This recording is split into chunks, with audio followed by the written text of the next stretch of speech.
excited to be here. And before I move on, I actually want to recognize Schwag and Carolyn. They did a really good job just putting this together. You may or may not know, I actually have the great privilege of leading an experienced design group in Silicon Valley for Schwag Consulting. Schwag is on my team. So she has been working very diligently for the last few months. I really do want to recognize that. And in recognizing that, I also want to recognize some fallacies in my personality, right? Way to open. So I've been going to some leadership training. Is anybody here familiar with DISC? D-I-S-C? You know, Maxwell List. Somebody in the back? Lisa? Okay, somebody over here as well. All right, so we have a few people. I'd like to introduce a few others to it. That concept is based around your personality type. You may not know it, but I'm kind of a high D, which is the driver. A dominant kind of personality type. I'm also a high I. When I was putting together this presentation, what did I do? I used a D word, and I thought, man, that's your D coming out. How do we be more impactful and influential? We take our high I and we put it in. So I'm changing the name of this presentation from Drive Your Stakeholders to Consensus to guide them. So then I can use this beautiful imagery, we're walking through nature, you know, we're having fun, checking things out. And along that line is, how the heck do you open something like this? So I thought about it, and it came to me because I was reading some National Geographic, I'm kind of one of those people, and I was thinking about this image. Who knows what this is? Who said it first? Guy in green hat, what's your name? Krishna. All right, I have a prize for you. I didn't really say it first.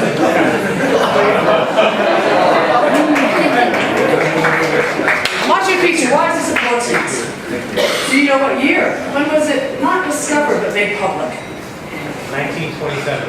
1911, very close. 1911, Machu Picchu. This is Sir Hiram Bingham. He is quite a hero. Because what he did is he put his curiosity to use, and he discovered something. Actually, there's contention about that. He made public something that is now very valuable to us. So, I pose this to you. Today, when we're talking about information, being architects of information, that information is literally everywhere around you, I think it boils down to the notion that if you consider the possibility that things that we know today about our world are here because somebody was curious about it. Right?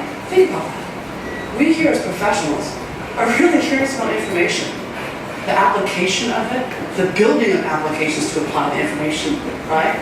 So, if I think a little deeper about this, to me, there are three things that really have to align for success to be generated.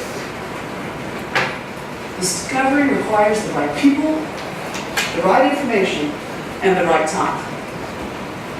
Show of hands if you agree. Yeah? Okay, so maybe I'm onto something. Thanks for the validation. So, how do I know this? That's me. If you went to LinkedIn, you'd see this. But what you may not see is like the logo suit page that I had to put together. But when I did this, it really drove home to me all these organizations that I've been able to work with, alongside of, and for. These organizations all had problems. Sometimes I had solutions. But at the end of the day, I had to work with the right people to get the right information. And I needed that at the right time, right?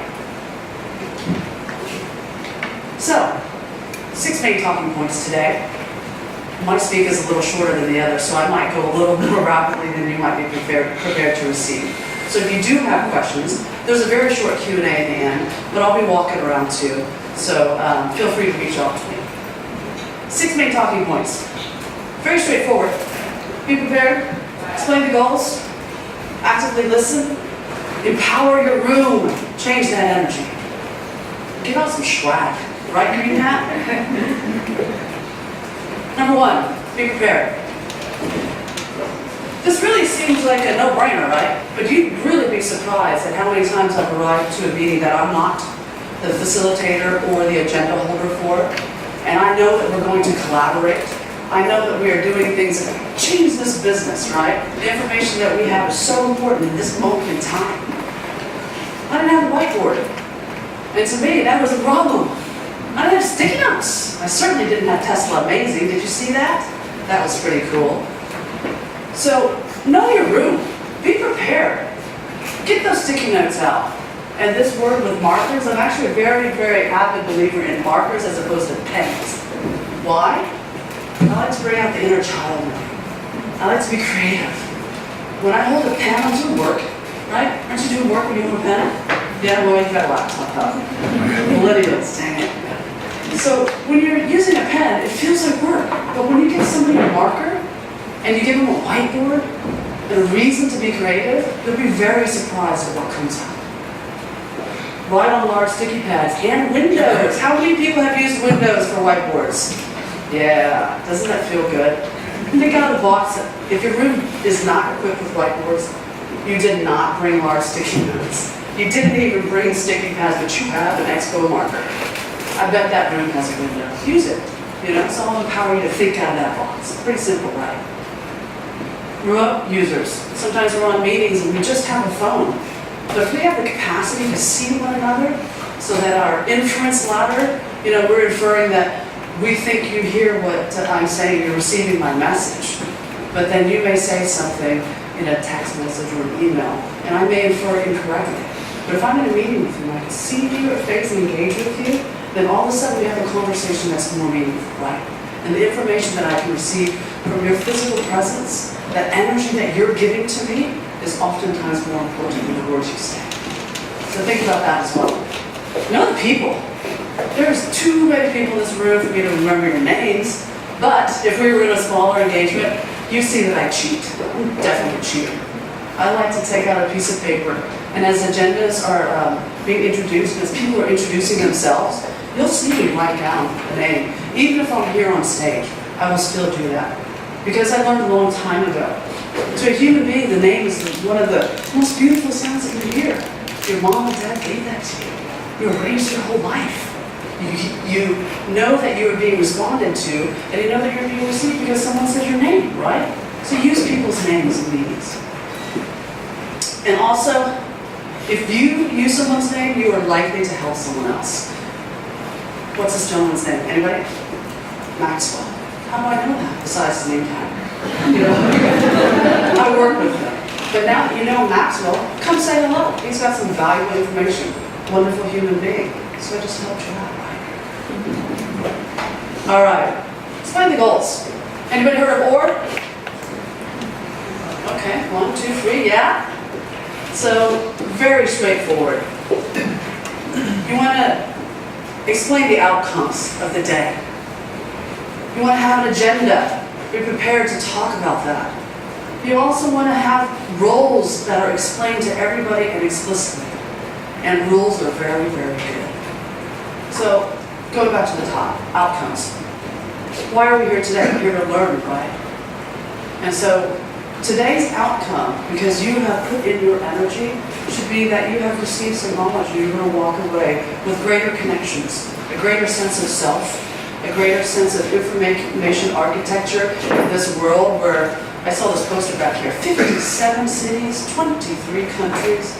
Wow. Right now, simultaneously. Pretty incredible. Agenda. So, an agenda is something that, you know, I didn't used to do, but in the last couple of years I found tremendous value because what it does is it keeps you honest, right? And sometimes when you're in a group and you're speaking to a lot of people, sometimes people will ramble, you know? And if someone's rambling on, you can always say, hey, you know what, today's agenda really only allowed for 10 minutes on this conversation. I'm going to go write it over here in my refrigerator. Refrigerator is not a parking lot. So has anybody heard of a parking lot? Yes, let's change that word. Parking lot is where you park things. Sometimes you don't find them, you just park them there. But if you put something in a refrigerator, it keeps it fresh. So that's why I like it. Roles. So everybody here, I mean, my role is right now as a presenter, facilitator. Your role is to open yourselves up and to receive, right? There are some other individuals here who are also presenters, but at the end of the day, none of this would happen if we didn't have volunteers and organizers. So when we're in meetings, explain to people the roles. My wheelhouse really is facilitation. I love getting in front of a room and saying, you know what, we're going to drive to this one idea. Sorry, we're going to guide ourselves to this one idea because we know what success looks like, right? So it's a really good thing to just have roles and responsibilities. I think it's an even better thing to have roles. You know, it's incredibly powerful and empowering, really, to me, when we deal with really large tier 1 clients and organizations that are making such tremendous products and innovations. When you get into a room with a bunch of executives and say, put your cell phone away. This is not the time, it's not the place. This is about you being present 100%. So if your cell phone is there, it's a distraction. If my cell phone is there, it's a distraction. Put it away. Rule number 2 is probably going to sound something like this. Show up and participate, right? And I physically write these rules on a board or a window or a sticky note, depending on where I am if I'm facilitating. So, little helpful tip there. All right, number 3, actively listen. So here, this is about turning on your ears. I would really, if nothing at all today, if you don't get anything, take away this first slide right here. That the more you listen, turn on your ears, the more they are going to share. And so then what happens? You're going to receive more information. You're going to facilitate more conversation. You're going to have a lot more collaboration than if you just showed up with no energy, opened up your laptop, didn't look at anybody in the room, and you just were not even communicating by listening. Right? So very powerful right now. I encourage you all to listen more, therefore you can receive more. And right here, some people have a lot to share. There's an analogy of a cup, right? So if I stand in front of you today and I do this, you kind of know this is the size of my cup. I actually have the bigger one. You know, you can talk to me for a long time, and I'm like, hey, okay, it's a great conversation. Let's do more, right? There are some people who they have smaller cups. And even though they may be leaders in that meeting, that organization, their cup has to oftentimes be empty, so therefore it can be filled up again. So that's another thing I learned in leadership training. So great analogy. So if you find yourself in a room with someone doing a lot of talking, or there's just a lot going on, you can always empty your cup. And there's techniques to do that. For me, I like to reiterate, repeat, and reinforce. So if I hear something, I want to refrain from using my own words or my twist on that because I'm the facilitator. I'm trying to get information out, not make it my own, but present it to the room, right? I want to reiterate and drive home the value of participation. So when somebody has a comment, my cup is getting a little full. Maybe I've been listening to them for several minutes, and I'm starting to wander in my mind space. What do? Maxwell, it was so important what you were going to say. I might have wandered a little bit. Could you please just tell me a little more about that so that I can understand greater? Right? That's a really easy way to just check your mind, bring it back to the present moment, and also, what did we do? We reiterated the value, we repeated, and then we gave Maxwell the trust in that we are really leading this and we're listening to him, right? So when you do the reiterate, the repeat, and the reinforce, it does a lot of things at once. Validates for that individual, validates that you're listening, but it also helps you, again, empty your cup, therefore you can fill it up again by turning on your ears. Everybody with me still? Yeah? Okay, great. Let's empower this room, right? If I were to show up again with no energy, you guys may not be too excited, wouldn't be a good thing. So let's empower the room. Oftentimes you're in a room full of hippos though, right? Anybody know what this is? Anybody experience this? Yes, I'm there all the time, every day in business. The hippo is the highest paid person's opinion. Though it matters, it may not be the right one at the day, right? Just because you pay the paycheck, it doesn't necessarily mean you have the right answer. I believe in a collaborative approach, so I believe in taking this hippo and really disarming that situation. A couple ways to do that. The best way to do it is to be prepared, people. If you know that you're going into a room which may have a hippo or two in it, know your stuff. Know your stuff and anticipate. Be the hippo. Before you go into that meeting, ask yourself the tough questions and give yourself the right answers, because they may come up. And if they do come up, you're ready. And if you're ready, what happens? You've just disarmed that situation, right? So another thing to do is to not only have the answers, but just do that continuous loop and feedback with them. So if you're prepared, you can definitely guide the conversation into the right direction. And when we do that, we kind of level the playing field, right? We don't want anyone going into a collaborative session feeling like they're A, better than the other, know more than the other person, or think that they may not even have value. So when you subtly do these things and adjust the dynamics of the room, you then allow everybody else to give their input and feel empowered to do so. There's another great technique that I learned a few years ago when I was going to requirements visualization school. And it's called the Elmo card. And it stands for enough, let's move on. Remember that refrigerator I talked about? It kind of goes hand in hand with that too. Sometimes I make a physical card. Sometimes I have a picture of Elmo, sometimes a picture of a cat or dog. But at the end of the day, it stands for enough, let's move on. And how you use this card, or a bell, or a ball, or a bunny, or whatever it is, right? It's just a tool and a technique for you to be able to level the playing field and let someone else, A, continue the conversation later by saying, you know what, enough, let's move on. I'm going to raise this Elmo card, and now I have the power to not trump your idea, but to say, we've got it. Let's ask the room if it is okay now that we can take this idea, put it in the refrigerator, and come back to it later because we're going to keep it fresh here. Elmo card is very important. You'll often find that if you do employ this technique, you may have to use it first. So if you do use it first, then you open up the door and allow everyone to A, empower themselves, but B, to say, hey, I'm just as valuable as this person, and I'm just as valuable as this person. So really good way to just give someone the power to, again, level the playing field. Everybody with me? Awesome. Well, changing the energy. You guys have been here for a while this morning, some of you longer than others.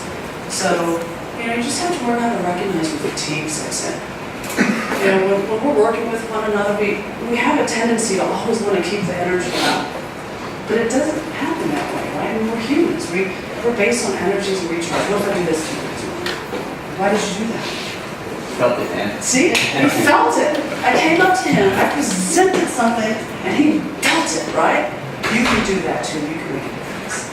And when you do that and you show up, you recognize fatigue, change that momentum. There are ways to do it, right? Small timed breaks, pretty straightforward. I mean, I encourage breaks, but the key word here is timed breaks. If you tell me to go on a break and you don't tell me when to come back, I'll see you tomorrow. So be diligent in what you say, but again, rules are a good thing. Okay, give breaks and put rules behind it. If we're in a particularly long session, maybe it's really not about breaking. Maybe it's really about relaxation and escaping, right? So sometimes you might want to just turn all the lights out and tell everybody to get out of your chair and go find a spot on the ground, ground yourself, and just be quiet for 2 minutes. It's pretty powerful too, because when you consume a lot of information and data, then your mind just starts to wander. But if you give people the time to just be quiet, they can focus on what's important to them, and oftentimes they come back with a lot more revelations for you.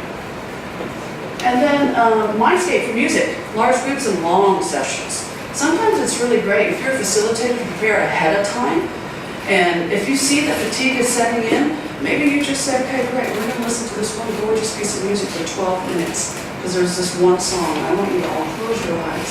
I want you to be very comfortable wherever you are, whatever you're doing. I want you to listen to this music and take yourselves wherever it's going to take you. It's a very powerful way of sending somebody on a mind journey that when they come back to you, they're going to be really refreshed, renewed, and they're going to be charged.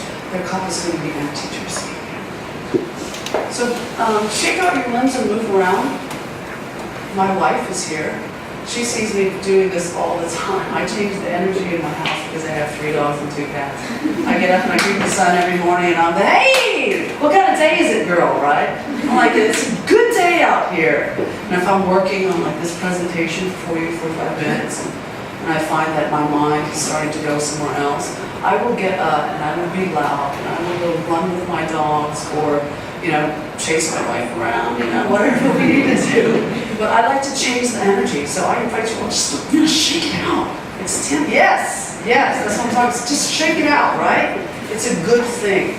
Sometimes you can just wipe it away so that you can change that energy and be prepared again to receive and to give. Bunches of bananas. I love lateral thinking. Right, so in the world that we live in, we're pulling out information over here and information over there. We can sometimes get stuck on one course, one train of thought, even if we're a large group of people, right? So group mentality, group thought sometimes can be dangerous. And what do? Chuck in a bunch of bananas. What if the idea that you're stuck on is about a solution for this one person, this one persona or user story, right? What if you just said, okay guys, not working for me, not working. I think we need to solve one problem for everybody. What does every black sheep want, right? So if you can answer a question, think differently, and just flip that about, sometimes throwing in a bunch of bananas really does spur creativity.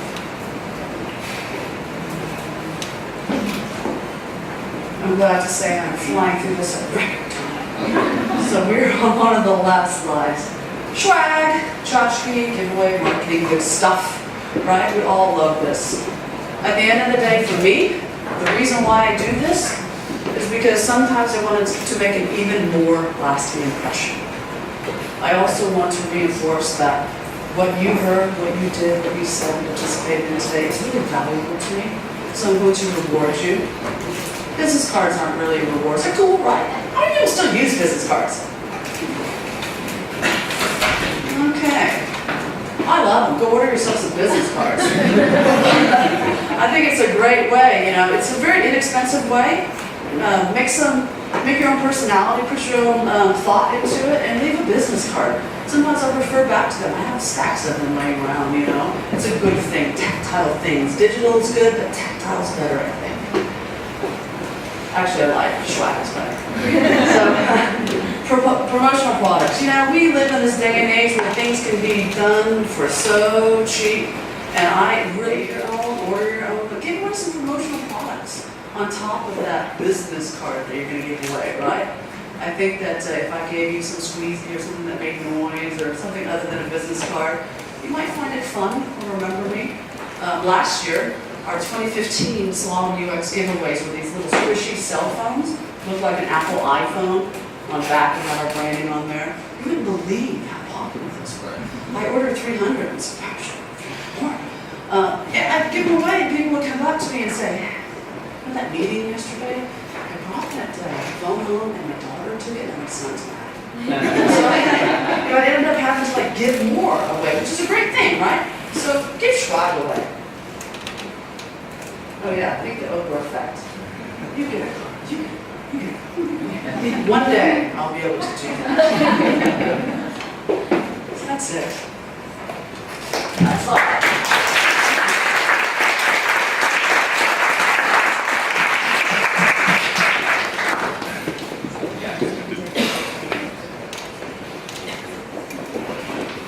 I can speak loud. How do you handle resistance to some of the techniques that you're talking about? I've had stakeholders even be resistant to things they call cute, when they're like 2x2s or business model canvas. How do you handle resistance to kind of the more cutesier things that you're talking about, like playing music or doing along those lines? I don't consider that cutesy, actually. I consider those really valid techniques for facilitation, right? So, for example, if we're at a point where maybe you're talking about fatigue, right? And we've gotten to a point where you see that there are 2 or 3 people who may not even enjoy a music scape, give them a break, right? So I think as you facilitate and as you learn different personality styles and room dynamics, you're going to develop your own kind of tips and tricks for just changing that. But being able to quickly know that you can take a break, change the dynamic, or you know, maybe you're directing that person to then take over a little bit and a little ownership of the information. You can say, well, you know, I feel a little bit of resistance here. Is there something that you see that is more valuable or that can bring value to this conversation that I may not have seen? You know, I really respect your participation, but I further respect the information that you can provide to me. You know, so I think just paying respect to that person, and then as you go along, like I said, in your career, you're developing these techniques, you're going to find that speaking to an executive may be a lot different than speaking to a business manager who's in the implementation phase. Yes? I got it right here. Can you give an example of a meeting you facilitated that had some really difficult element and how you solved it? Absolutely. So one of my clients, VMware. So VMware here, we've done some work with them for several years now. And I've gotten into this really great group where I'm trying to empower the business to transform the way they communicate to their internal employees. We all know applications that we design externally are just delightful and amazing. But internally, sometimes what we give to employees isn't as good of an experience, right? So I'm in a room with stakeholders at VMware. Two of them believe, did my mic just go out? Okay, so two of them believe that, why do we need to spend all of this money to make a better experience for our employees, right? So what we did is we really catered to those two people. In fact, when I'm facilitating and I'm sitting with my client and I say, all right, let's think about it. What are the subject matter experts, or who are the subject matter experts do we need to bring into this conversation? I oftentimes will ask, who are on your fringe, your outside edges, right? Because the people who are the most resistant and the most participatory are often the ones who have the most information to give. So I actually welcome and unite that. And in the VMware case, I took those two stakeholders, we met with them one-on-one first. So one was the UX director, so he's looking at me like, right? And the other one was really the person who was buying that. And so she wanted us to prove to her that we were A, consultants of value, and B, that the business needed to be to this. So I say if you have some difficult people, cater to them. Make them your best friend. You know, they have probably some really good information. Sometimes frustration comes from a very, very legitimate point. Yes? I like the visual of the bunch of bananas, but I feel like I'm not quite getting what you can just elaborate on that little section. Sure, absolutely. So for me, it's more about lateral thinking. So it's about throwing a bunch of bananas is just a surprise element, a different way of looking at it, thinking out of the box, right? So sometimes if I'm looking at something so myopically, and maybe the people in the room with me were only focused on this one task, but there's a greater solution that's out there. Sometimes looking at it differently, turning the lens inside out, helps you. So it's another analogy for throwing in a bunch of bananas, right? You know, like Henry Ford said, if you asked the people what they wanted back then, they would have said faster horses. He designed a car, right? That's pretty cool. So he threw a bunch of bananas. And he said, I'm not going to build you a faster horse. I can't do that. But I can certainly make something that's going to make your life better. And by thinking differently, he was able to do that. Yeah. All right, so I think we should move on, and I think it's a good time to go into the panel. But one more thing. I got Schwag for everybody.